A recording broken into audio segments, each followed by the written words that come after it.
guys, and welcome back to my channel. So for today's video, I'm going to be doing a 9-month postpartum update on myself and 9-month update on Elena. So let's start off with Elena. So Elena is 9 months and a couple days now. No, not a couple days. She's almost 10 months actually. I filmed this video already once and I was crying in it.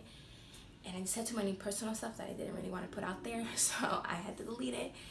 And yeah, also I am filming this on my phone. My camera is working, but my computer is actually broken, and I'm waiting for something in the mail to come in so I can keep editing videos, but it's just not in the mail yet. So hopefully it'll be here by next week and I won't have to film my phone no more. But this is where I started. So Elena weighs 17 pounds and 6 ounces. She's pretty, which I find weird because she does seem chunkier than that, but you know, that's what the scale says. So that's what she weighs. She is in the 30th percentile for her weight, 24th percentile of her height, and the 64th percentile of her head. So she got a big head. That's what it means. Sleeping. So Elena right now, okay, let's start from the beginning. So up until she was around 6 weeks old, she was sleeping through the night. I did wake her up in the middle of the night just to feed her, but she would still go back to sleep, which was a habit that I put her in, which I don't recommend any parent, any mom's doing. Do not wake up your baby to feed if they are gaining weight correctly. Trust me, you're gonna put them in a bad habit. So up until 6 weeks, she stopped sleeping through the night, and then she started around 5-ish, 6 months, and then her whole routine got messed up, and she started sleeping through the night again. So once we moved to Hawaii, we did start doing sleep training, and that's when she started sleeping through the night again, thankfully. We do co-sleep as well, so I'm pretty sure co-sleeping had a big effect on her not sleeping through the night. Right now she's sleeping through the night, thankfully. We started sleep training at 8 months. 8 months. At 8 months, once we had her crib set up and kind of her room, not really set up because her room is still a mess, but once her room kind of had the light, the humidifier, and the crib, we did start doing sleep training, which was kind of tough. We would put her in the room and we let her cry for no longer than 10 minutes, and if she didn't go to sleep after the 10 minutes, we knew, okay, we're gonna bring her in bed with us. And then some nights I would just feed her, she'll fall asleep on the breast, and then I'll go put her in her bed and she'll sleep pretty much through the night. We put her in there around 9:30, 10 o'clock, and then she doesn't wake up until around 6:30, when then I just bring her in the room, I feed her in bed, and then she falls back to sleep until I'm ready to get up. So that's sleeping. Let's talk about her eating. So she still is breastfed. She doesn't take a bottle at all, which is kind of a nightmare because I'm really scared about weaning her off of it. She does drink out of a sippy cup, so I think that'll be fine, her just drinking out of the sippy cup and not out of a bottle, drinking milk out of there. So hopefully that works out. We're gonna start weaning at the end of April, well, the beginning of May. I think we're gonna start doing it at the beginning of May. So she does eat 3 meals a day. She eats whatever we eat. So except for breakfast. For breakfast, I usually eat French toast sticks, and she's not the biggest fan of them. So she has either her cereal, like any cereal that we have here, or she does have her oatmeal that I make for her, the Gerber baby oatmeal, which she loves. So she eats that for breakfast, and for lunch, whatever we're eating, she eats it for dinner as well. She doesn't drink juice yet. She's a messy drinker, so she doesn't drink juice yet. I really don't want to have to deal with having a sticky house just yet. So we give her a sippy cup, and she drinks her water out of it, and she loves drinking her sippy cup. She loves drinking water. So we're really glad that she got the hang of that. She started drinking out of a sippy cup around 5 months, and she loved it ever since. So yeah, that's her eating situation. For breastfeeding, I do feed her. I feed her a lot less than I used to. Right now, we only feed around 5 to 8 times a day breast milk, and before it used to be like anywhere from 8 to 13 times a day. I did feed her on demand, and I still do whenever she wants to, but right now it's only around 5 to 8 times a day that she eats. Her talking. So Elena talks. She has her own little personality, which is like the most amazing little thing, watching her grow into her own little person, which is so freaking cute. So she babbles a lot. She says dada, mama, papa. She says nana here and there. That's what she calls my mom. Well, that's what my mom wants her to call her. So she says nana here and there, but she says dada, mama, um, papa, and she screams a lot. She's, I don't know, where just sits down and look at you and go ah, which is the cutest thing in the world. She does also, um, we're we're teaching her sign language, which she kind of picks up on, kind of doesn't. So I'm teaching her the all done, and she doesn't do it, but when I say it, she puts her hands up like this, and I get her out of the high chair. I'm also teaching her milk, but I'm doing the English sign language, but I'm saying it in Spanish. So I go like this. This is called, this milk, and I say leche, and then she goes straight to my shirt and pulls it down to feed, which is kind of cool. She does understand. I speak to her mostly in Spanish. When it's just me and her, when Charles is around, I do speak English.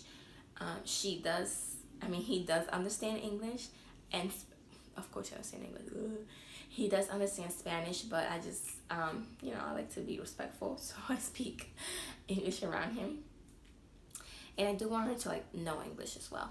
So yeah, she understands pretty much anything I say in Spanish. That's pretty simple. She understands me. Walking. So Elena started crawling around army crawling at 7 months. In December she was 7 months. Yeah, in December she was 7 months. And then we were there with her cousin, and he was already walking, and she was just trying to play with him and catch up with him. So then she figured out how to regular crawl then. And then we came to Hawaii in January. She was turning 8 months, and she took her first steps.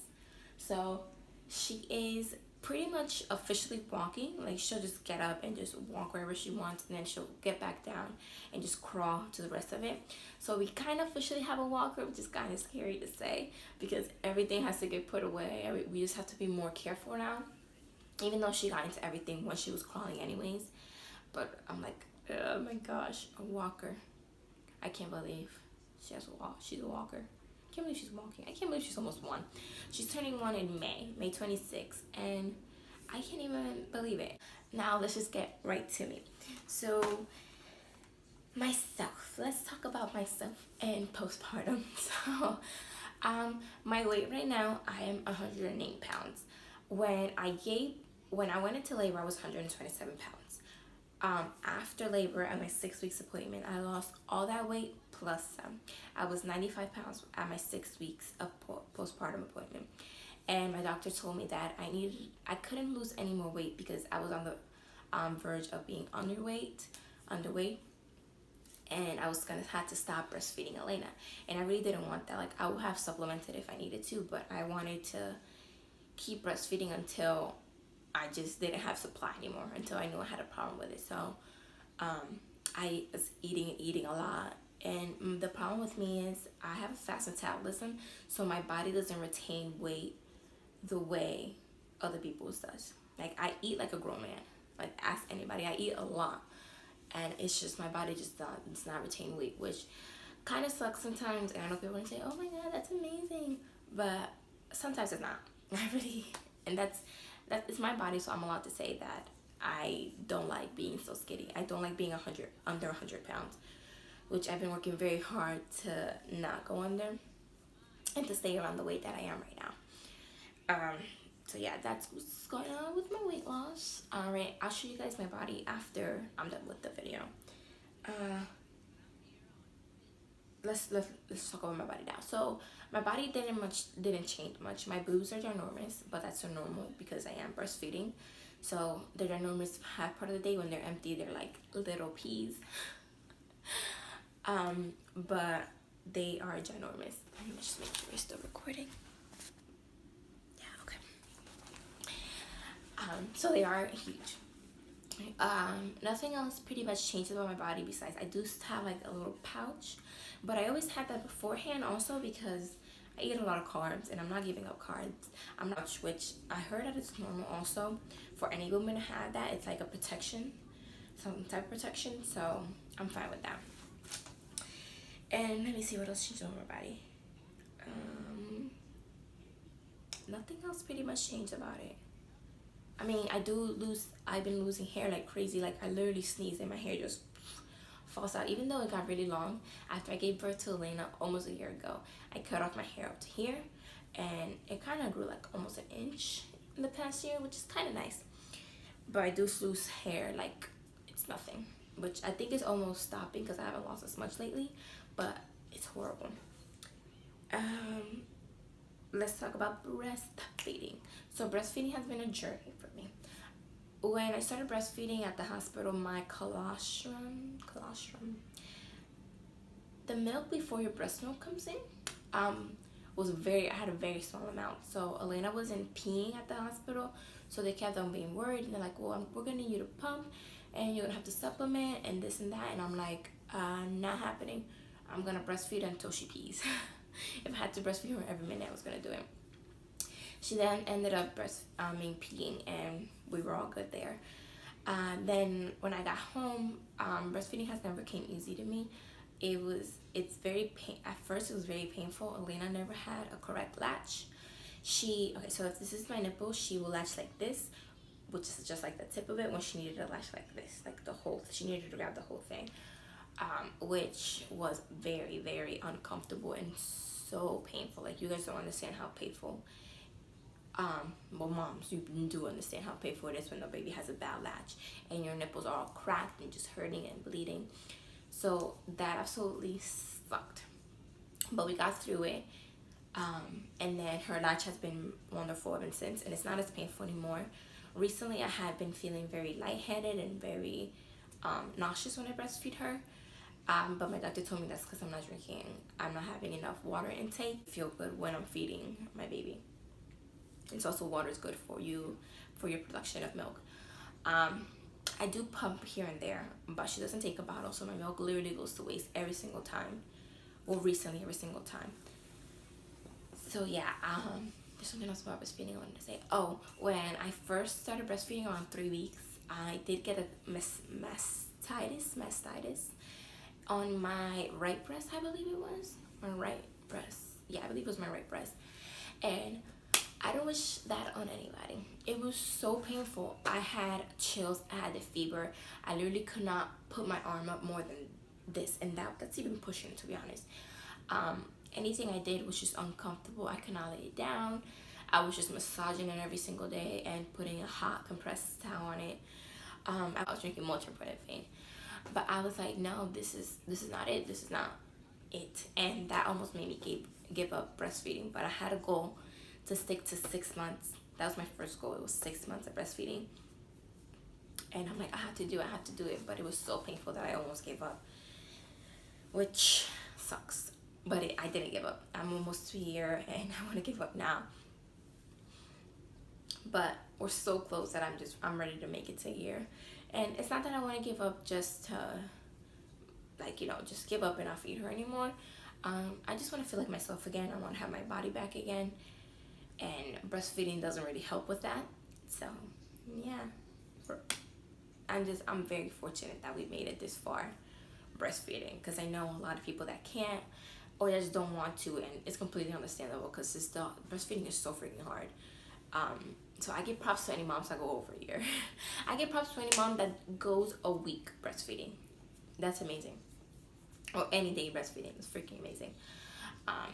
But I always say also, fed is best, so it's up to the parent to know if you want to, if the baby even wants your milk, because babies do reject breast milk and they don't want it. So yeah, that's about breastfeeding. Talk about how I've been felt since I gave birth to her. So the initial feeling of after I gave birth to Elena was I had the most amazing labor. I pushed for about 5 minutes. I was in labor for 8 minutes. No, not 8 minutes. I was in labor for 8 hours, and I got an epidural super duper late, like an hour before I had to, no, like 2 hours before I had to push. And then I pushed for around 5 minutes, and I didn't feel anything. It was amazing. So I recommend an epidural 100%, because I cannot imagine pushing her naturally. But it was so amazing. Like, I didn't tear, I didn't need stitches. It was freaking amazing. And My family was there. My entire family was there when I gave birth. And then Terrell's brother came down to see us. It was just amazing. Like, I had the most amazing birth. And up until around, I want to say August, I had somebody at the house helping me. Every single day there was somebody at the house helping me with Elena, which was, I'm so fortunate that I was able to do that. I have always had so much help with her, so I'm so fortunate for that, and I thank my family so much for that. So I felt pretty, I don't think nothing really hit me, like feelings wise, because I was just so involved, like taking care of my family and then taking care of the baby and then taking care of Terrell and then trying to take care of myself, that I just didn't really pay attention to how I was feeling inside. Then after all that settled down, Terrell had to go back to where my family was visiting still every weekend or so. My, I guess, like, reality hit me. I don't want to say I had postpartum depression, but I was kind of depressed, and I want to say it was the fact that I don't even know if it was like depressed. I felt like I was comparing myself a lot to other moms. Around the time I gave birth, other people that I follow on Instagram and on YouTube also gave birth, or a couple months before they gave birth to a baby as well. And I was comparing myself to them, and I'm like, oh my gosh, she's so fit, oh my gosh, that baby's so healthy, it's so chunky. Like, it was just all these kind of, like, I don't want to say depressed, I was just like in a funk. I'm gonna say in a funk. I was in a funk. Like, I love my baby, like I love spending every day with her, but it was just like, I'm like, oh gosh, like I really wish I could just go out without her for a minute. But I was feeding on demand and she was not taking a bottle, and it was just not ideal for me to go anywhere without her. So, you know, it was kind of tough, but I got over it, thankfully. And I was like, I think mainly I got over it because I did speak to Terrell about it. I kept it in for a long time, and then I spoke to Terrell about it, and then he's like, he was telling me stuff when we were talking about it, and I think that's what helped me a lot, which was kind of amazing. So talk to somebody. I think that's all I had to say about the journey that I've been through. Yeah, what else do I have to say? I think that's it. So this is my body, 9 months, almost 10 months postpartum. So like I said, the only thing that really changed was my breast that got bigger, and I still have like a little bit of the baby fat. But this is my stomach.